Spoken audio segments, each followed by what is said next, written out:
I thought leaving would be the hardest part. I was wrong. Coming back to someone who no longer felt like home was harder than any distance I'd crossed. She learned early that staying was not the same as standing still. At first, it was a quiet thought.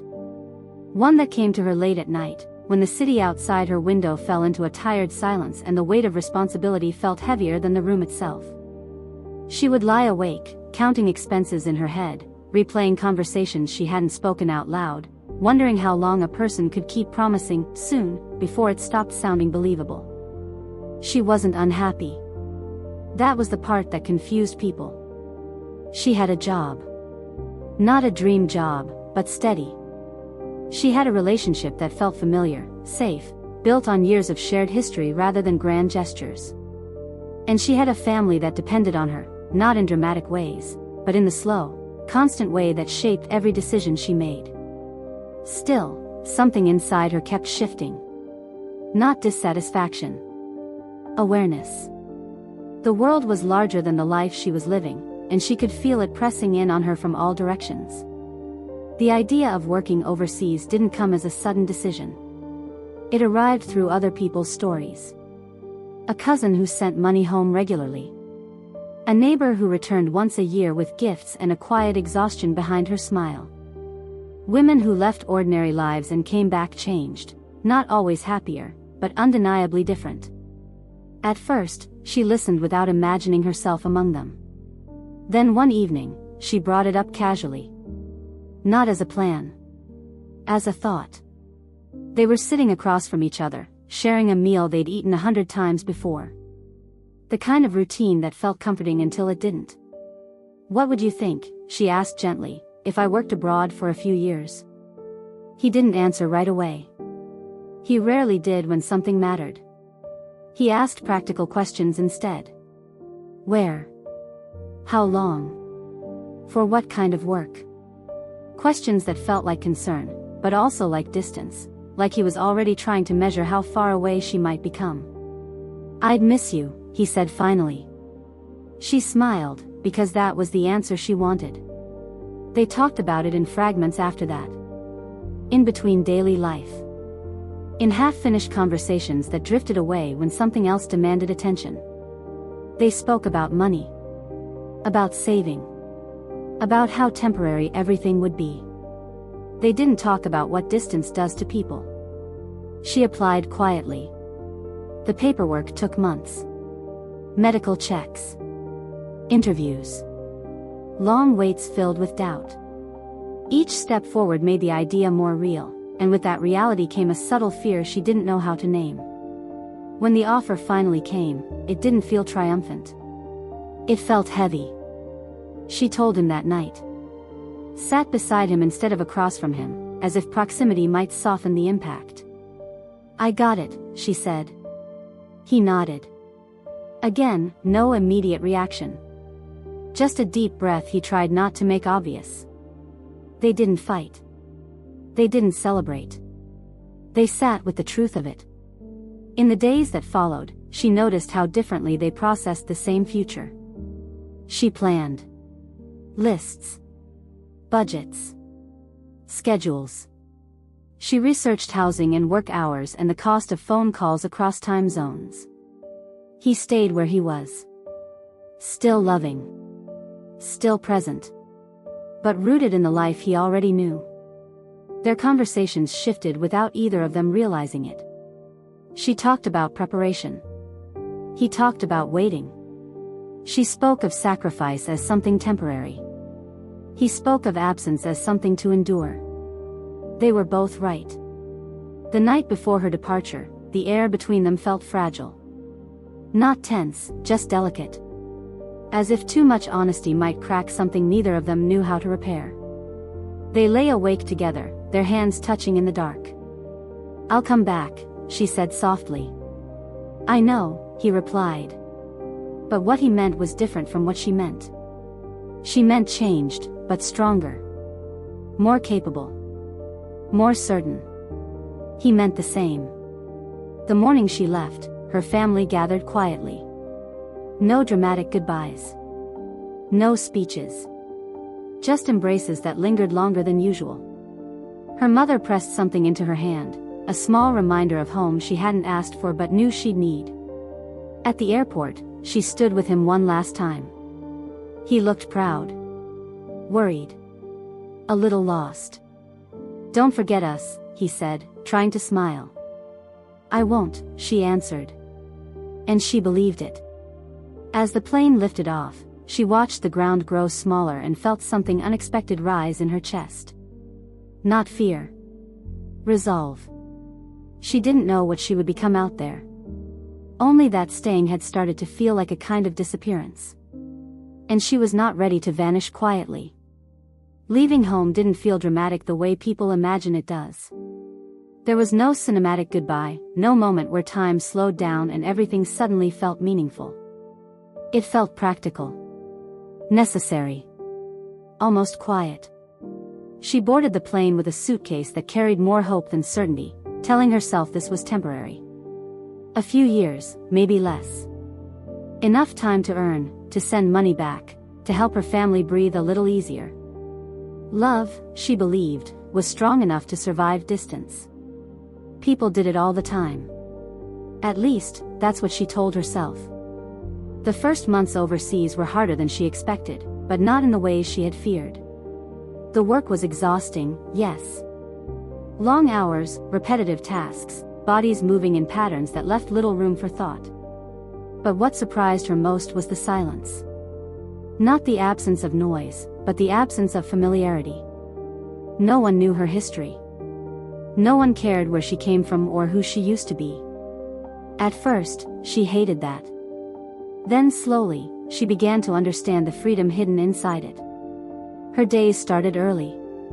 Before the city fully woke up, she was already moving, washing, cleaning, organizing, working with a precision that came not from passion but from necessity. Time was no longer something she spent casually. Every hour had a purpose. Every paycheck had a destination. She sent money home regularly. Not because anyone demanded it, but because she felt responsible. It was her choice, and that mattered to her more than she admitted. Each transfer was a quiet promise that her absence meant something. She kept in touch at first. Messages every day. Updates about small things. What she ate. How tired she felt. How much she missed home. And always, at the end, a reassurance that she was fine. But slowly, without making a conscious decision, she began to edit herself. She stopped mentioning how lonely some nights felt. How the city lights looked beautiful but cold. How exhaustion sometimes made her feel older than she was. She learned that explaining her life took more energy than living it. And so she chose silence, not the painful kind, but a selective one. Over time, she became someone new. Not in a dramatic way.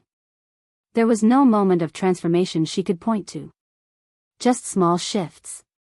She learned how to speak up when something wasn't right. Learned how to say no without apologizing. Learned how to rely on herself in ways she never had to before. Independence didn't arrive like a gift. It arrived like a habit. She started managing her finances carefully. Saving, planning, thinking long-term. The idea of security stopped being abstract. It became something she could calculate, something she could control. And that control gave her confidence. Meanwhile, the life she left behind continued, just not in the way she imagined. Messages from home became shorter. Less frequent. Not because love had faded, but because routines had changed. He still asked how she was, still said he missed her. But the conversations no longer felt like shared experiences. They felt like reports. She noticed the shift before she admitted it to herself. There were moments when she wanted to tell him how much she had grown, how different she felt. But she didn't know how to explain a transformation that happened quietly, without witnesses. She worried he would hear her confidence as distance. Her independence as rejection. So she softened herself in words, even as she hardened herself in life. Years passed this way. Not marked by events, but by endurance. She watched others come and go. Some broke under the pressure. Some adapted faster than she did. She learned from all of them. Learned what it meant to survive without becoming bitter. Learned how to build a life even when it didn't feel permanent. And somewhere along the way, the idea of returning home stopped feeling simple. Home had become a memory frozen in time, while she had kept moving. The thought unsettled her. When the decision to return finally came, it didn't feel like relief. It felt like hesitation. She had achieved what she set out to do. She had saved enough. She had fulfilled her responsibilities. But she wasn't sure if she was ready to step back into a life that hadn't grown in the same direction. Packing her things felt heavier than leaving ever had. She wondered what he expected to see when she returned. The same woman he remembered? The one who left full of promises and apologies. She wasn't that person anymore. And she didn't know if he wanted to meet the version she had become. On the flight back, surrounded by strangers and recycled air, she felt something unfamiliar, fear, not of failure, but of success. Fear that the distance hadn't just tested their love, but quietly outgrown it. She stared out the window, watching clouds pass beneath her, realizing that coming home wasn't about going backward. It was about facing the truth that time had changed them both. And for the first time since she left, she didn't know what awaited her on the other side. Coming home felt different than she had imagined for years. She had replayed this moment countless times while living overseas, stepping off the plane, breathing familiar air, feeling the comfort of recognition settle into her body. In those imagined versions, everything made sense again. The streets felt smaller, warmer. People smiled the way she remembered. And most of all, the man waiting for her still belonged to the life she had left behind. Reality was quieter. The airport looked the same, but she didn't feel anchored to it. She moved through the crowd with a calm efficiency she hadn't possessed before, scanning faces without urgency. There was no rush, no emotional surge. Just awareness. She noticed how easily she navigated the space, how comfortable she felt on her own. That should have reassured her. Instead, it made her uneasy. The ride back home revealed changes she hadn't anticipated. New buildings stood where empty land used to be. Old shops had vanished.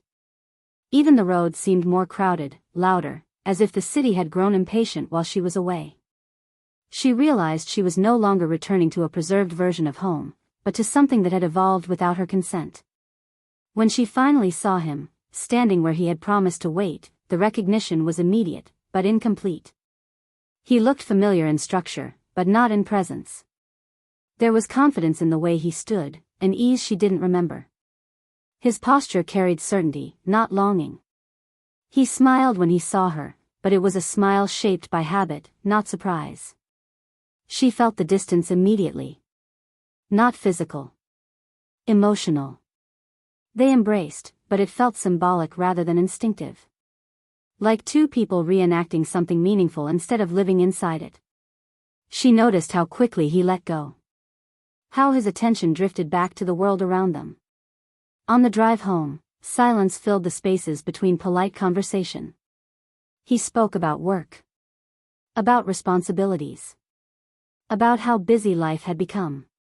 She listened carefully, searching for the tone she used to know, the one that made her feel included, needed. It wasn't there. Home itself felt smaller than she remembered, not because it had changed, but because she had. The walls carried memories that no longer fit her. She moved through rooms with a visitor's awareness, noticing details she once ignored. Everything was familiar, yet distant. Over the next few days, she tried to settle back into routine. She met family. Reconnected with old acquaintances. Everyone welcomed her warmly, praising her sacrifice, her strength. They spoke as if her years abroad had been a pause rather than a transformation. She smiled. She nodded. She didn't correct them. But the deeper discomfort came from him. He had expectations she hadn't agreed to, unspoken assumptions about how things would resume now that she was back. He spoke about plans with certainty, as if time had waited patiently for her return. As if her independence was temporary, something she could shed when no longer necessary. She realized he saw her absence as distance, not evolution. The imbalance unsettled her. He made decisions without consulting her, the way someone does when they are used to being in control. Not cruelly. Not intentionally dismissive. Just confidently. As if leadership had become his natural state. And she recognized that confidence. It mirrored her own. That was the problem. Where once they had complemented each other, now they seemed to compete silently for space. She no longer softened herself automatically. She no longer deferred out of habit. And he wasn't used to that. Moments that should have felt intimate felt procedural. Meals together felt scheduled. Conversations felt transactional. She noticed how often he spoke about stability, reputation, progress, words that sounded impressive but left her feeling unseen. She began to sense that his world had expanded while hers had deepened. Neither was wrong. But they no longer aligned. At night, lying in the same space they once shared so easily, she felt more alone than she ever had overseas. Back then, solitude had been external. Here, it was emotional. She questioned herself. Wondered if she was being unfair. If independence had made her distant. If growth had cost her something essential. She had returned expecting reconnection, not negotiation. The truth became unavoidable. They had survived distance, but they hadn't grown together. The man she loved hadn't betrayed her. He hadn't stopped caring. But he had built a life that no longer required the version of her who had left. And she had built a life that no longer fit into his. The realization didn't come with anger. It came with clarity. Love, she understood now, wasn't just about endurance. It was about recognition. About seeing who the other person had become, and choosing them again. As the days passed, she felt herself standing at an invisible crossroads. One path offered familiarity and compromise. The other offered uncertainty and self-respect. For the first time since coming home, she stopped trying to adjust herself to fit the past. Instead, she began asking a more dangerous question. Not whether he still loved her. But whether the life he envisioned had room for the woman she had become. And deep down, she already knew the answer might change everything. The tension didn't arrive all at once.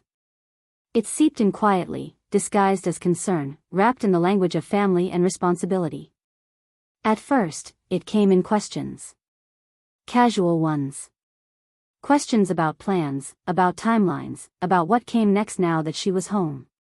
They were asked gently, with smiles and familiar tones, as if the answers were already agreed upon. She answered carefully. But caution only delayed the inevitable. Her family had waited years for her return, and in their minds, that return meant restoration. Not just of her presence, but of the role she was expected to step back into. Daughter. Partner. Stabilizing force. Someone whose sacrifices were meant to conclude, not redefine her place. They spoke proudly of her endurance, of how much she had helped. But beneath that pride lived an assumption, that now, she would settle. That her independence had served its purpose and could be put away. She felt the weight of it every day. The man she loved fit easily into their expectations. He was dependable. Respected. Established. On paper, he was everything they believed would guarantee her future security. They spoke of him as if his presence completed the equation her absence had disrupted. And yet, no one asked how she felt. Not directly.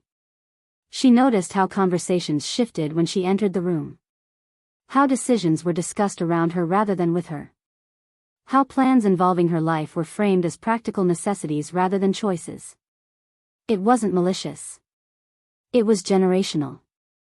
They believed love was proven through sacrifice. That harmony required concession.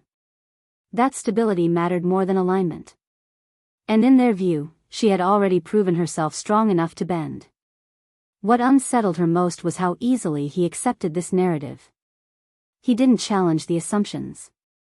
He didn't question the timeline being set for them. Instead, He moved comfortably within it, confident that things would fall into place as they were supposed to. She realized then that his certainty wasn't just about love. It was about control. Not the obvious kind. Not dominance. But the quiet confidence of someone who had always known where he stood in the world. Someone whose life hadn't required negotiation for survival. Their differences sharpened under the scrutiny of family expectations. She had learned to calculate risk, to survive uncertainty, to build from nothing. He had learned to manage systems, to oversee structures already in motion. Both forms of strength were valid, but they didn't always speak the same language. Tension followed her into private moments. Not arguments, but subtle friction. The kind that lives in pauses and unspoken expectations. She felt herself pulling back, not out of fear, but out of clarity. She no longer wanted to shrink herself for the sake of peace. And that scared her. Because peace, in her family, had always been earned through compromise. As discussions about marriage became more frequent, she felt the walls closing in. Everyone seemed to agree on what should happen next. Everyone except her. She wasn't afraid of commitment. She was afraid of erasure. She had spent years becoming someone she respected, someone capable, independent, whole. The idea of stepping into a future where that version of herself was treated as temporary unsettled her deeply. Late one evening, alone in a room that once felt like refuge, she acknowledged a truth she had been avoiding. Love alone wasn't enough to carry the weight of expectation. She needed partnership, not permission. Outside, the house remained warm with familiar sounds.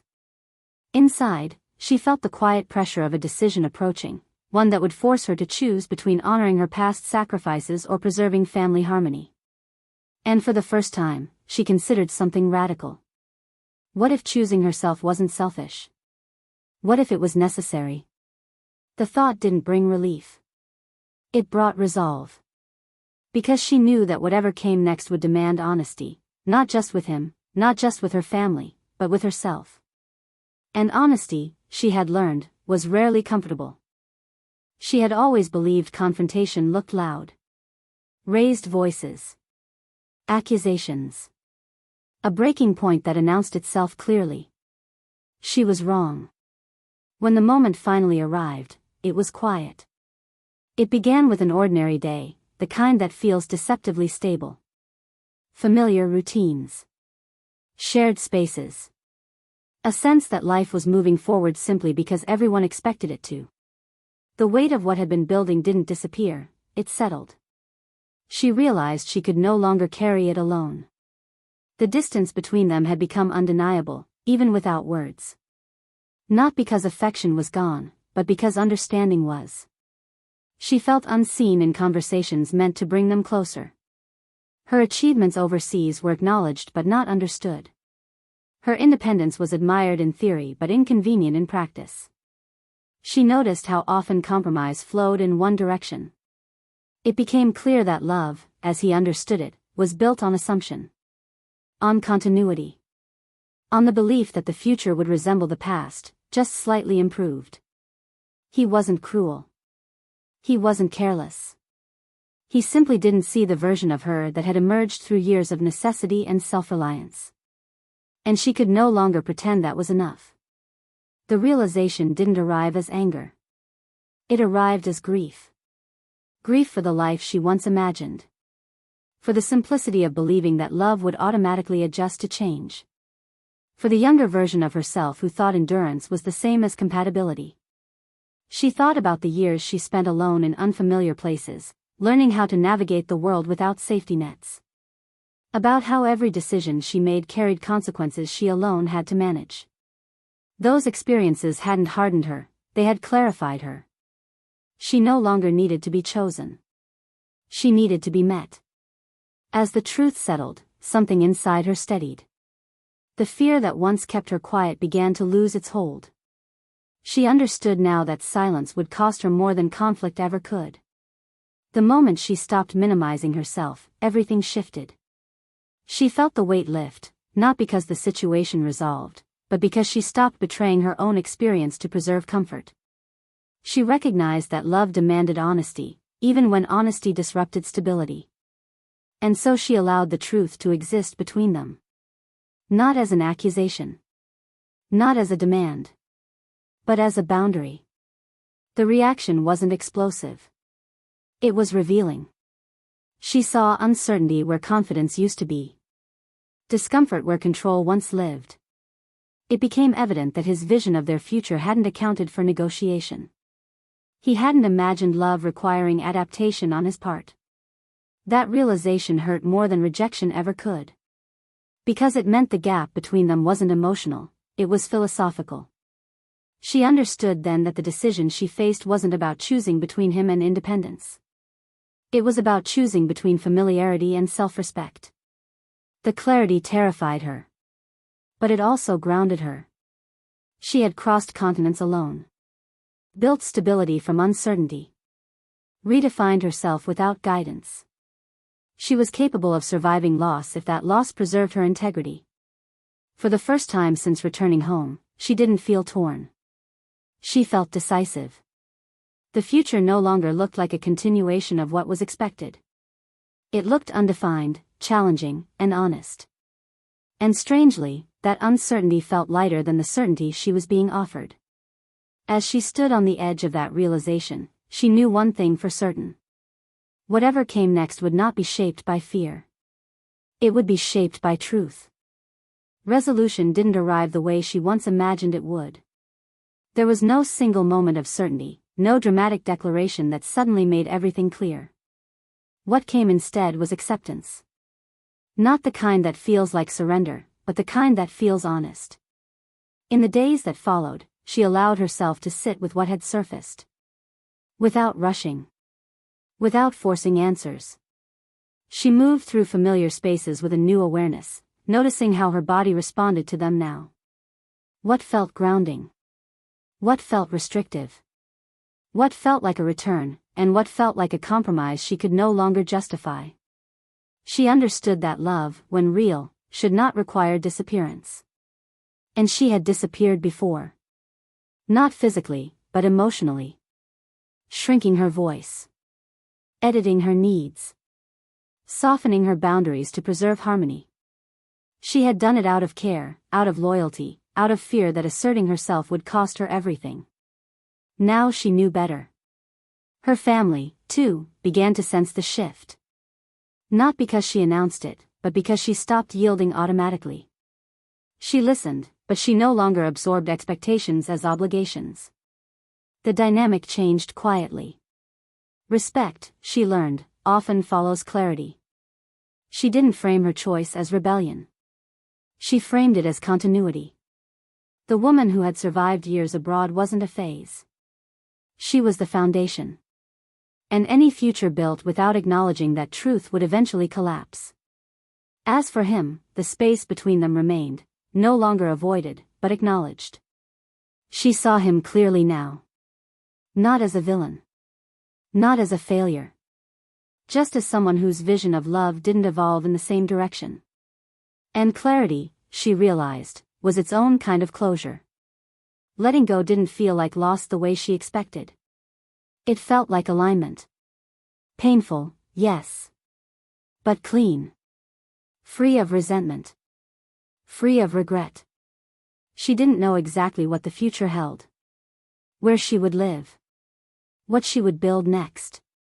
Whether love would return in a different form, with someone willing to meet her where she stood. But for the first time, uncertainty didn't frighten her. It invited her. She had already proven she could survive alone. Now, she wanted more than survival. She wanted partnership rooted in respect, not convenience. Love that recognized her growth instead of fearing it. As she stepped forward, she carried her past not as baggage, but as evidence. Evidence of resilience. Of evolution. Of self-trust. Home, she understood now, wasn't a place she returned to unchanged. It was something she carried with her, redefined, rebuilt, and chosen. And this time, the choice was hers. If this story resonated with you. If you've ever changed so much that going back felt harder than leaving. You're not alone. Stories like this aren't just about love. They're about growth, distance, and the quiet courage it takes to choose yourself without losing compassion. If you want to hear more stories like this, stories about real emotions, complicated choices, and lives shaped by sacrifice and resilience, consider subscribing to this channel. And if this story made you reflect on your own journey, leave a comment below. I read them all. Thank you for listening. I'll see you in the next story.